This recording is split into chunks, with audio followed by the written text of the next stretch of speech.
जब कोई आपसे आपकी मेहनत की कमाई मांगता है तो असल में सवाल पैसों का नहीं बल्कि आपके आत्मसम्मान और सीमाओं का होता है, क्योंकि शर्म उन्हें आनी चाहिए जो मांग रहे हैं,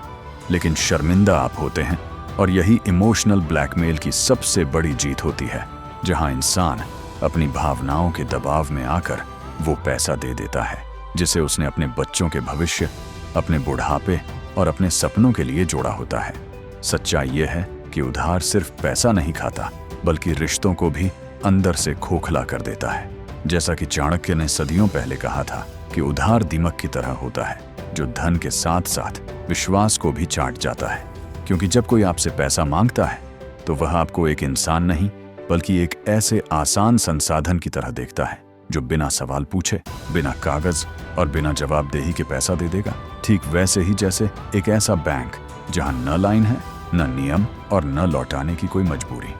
यही कारण है कि चाणक्य का पहला और सबसे जरूरी नियम है कि कभी भी तुरंत हाँ या न मत कहिए, चाहे सामने वाला कितनी भी बड़ी इमरजेंसी क्यों ना दिखाए, क्योंकि उसी पल फैसला लेना मतलब भावनाओं के हाथों हार मान लेना। इसलिए आपको शांति से कहना है कि पैसा अलग अलग जगह निवेशित है, अकाउंट्स देखने होंगे और 24 घंटे का समय चाहिए, क्योंकि यह छोटा सा समय आपको सोचने की ताकत देता है और सामने वाले को यह साफ संदेश भी देता है कि आप आसान शिकार नहीं हैं। इसके बाद आता है दूसरा नियम, यानी सवाल पूछना, क्योंकि 24 घंटे बाद अब आपको दोस्त या रिश्तेदार नहीं बल्कि बैंक की तरह व्यवहार करना है और यह पूछना है कि पैसा लौटाने का स्पष्ट प्लान क्या है, पैसा आएगा कहां से और किस तारीख तक आएगा, क्योंकि ईमानदार इंसान के पास कोई न कोई ठोस स्रोत होगा, जबकि धोखा देने वाला गोलमोल जवाब देगा या भरोसे का नाम लेकर आपको भावनात्मक जाल में फंसाने की कोशिश करेगा। और यहीं आपको साफ कहना है कि भरोसा भगवान पर भी होता है, लेकिन व्यवस्था नियमों से चलती है। तीसरा नियम है सुरक्षा या गारंटी, क्योंकि अगर सामने वाला बहुत ज्यादा पक्का बनने की कोशिश करे तो चाणक्य की नीति कहती है कि बड़ी रकम के बदले पोस्ट डेटेड चेक, बंधक या कोई ठोस गारंटी जरूरी है। और जैसे ही आप यह शर्त रखते हैं ज्यादातर लोग नाराज हो जाते हैं, लेकिन याद रखिए यह नाराजगी रिश्ते की नहीं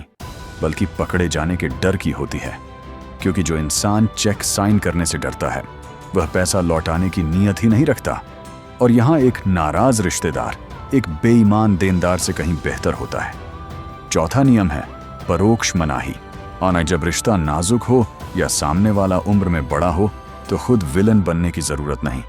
बल्कि पत्नी, पिता, सीए या परिवार के नियमों का हवाला देकर कहना है कि फाइनेंस आपके हाथ में नहीं है, जिससे आप टकराव से भी बच जाते हैं और इनकार भी हो जाता है। पांचवां और बेहद प्रभावी नियम है कमी का भ्रम पैदा करना, क्योंकि लोग आपसे तभी पैसा मांगते हैं जब उन्हें लगता है कि आपके पास कैश यूं ही पड़ा है। इसलिए उन्हें यह विश्वास दिलाइए कि आपके पास पैसा तो है, लेकिन वह एफडी, प्रॉपर्टी या किसी निवेश में लॉक है और समय से पहले निकालने पर नुकसान होगा। और अगर वे फिर भी अड़े रहें तो साफ कह दीजिए कि अगर वे उस नुकसान की भरपाई करने को तैयार हों तो आप पैसा निकलवा सकते हैं, क्योंकि कोई भी उधार मांगने वाला आपके नुकसान की कीमत चुकाने को तैयार नहीं होगा और यहीं उनका उत्साह खत्म हो जाएगा। अब अगर सामने वाला सच में मजबूर है और आपको पता है कि वह पैसा लौटा नहीं पाएगा, तो चाणक्य यहाँ एक बेहद समझदारी भरा रास्ता दिखाते हैं। उधार देने की बजाय छोटी रकम दान के रूप में दीजिए और साफ कह दीजिए कि लौटाने की जरूरत नहीं, क्योंकि इससे आप बड़ा नुकसान, भविष्य का झगड़ा और रिश्ते की कड़वाहट तीनों से बच जाते हैं और सामने वाला दोबारा बड़ी रकम मांगने से पहले 100 बार सोचेगा। लेकिन जब बात लाखों या करोड़ों की हो तो भावनाओं की कोई जगह नहीं होती, यहाँ सिर्फ कागज बोलता है। और ऐसे में साफ कहना चाहिए कि इतनी बड़ी रकम के लिए लिखित एग्रीमेंट, पोस्ट डेटेड चेक और टैक्स के हिसाब से डॉक्यूमेंटेशन जरूरी है, क्योंकि जिसकी नीयत साफ होगी वह कागज से नहीं डरेगा और जो बहाने बनाएगा वही असली खतरा साबित होगा। अंत में चाणक्य की सबसे कड़वी लेकिन सबसे सच्ची सीख यही है कि अगर कोई रिश्ता सिर्फ इसलिए टूट जाता है क्योंकि आपने पैसा नहीं दिया, तो वह रिश्ता कभी था ही नहीं, बल्कि एक सौदा था और स्वयं की अपनी मेहनत की कमाई की और अपने परिवार के भविष्य की रक्षा करना कोई स्वार्थ नहीं बल्कि सर्वोच्च धर्म है। इसलिए अगली बार जब उधार मांगने का फोन आए तो घबराइए मत।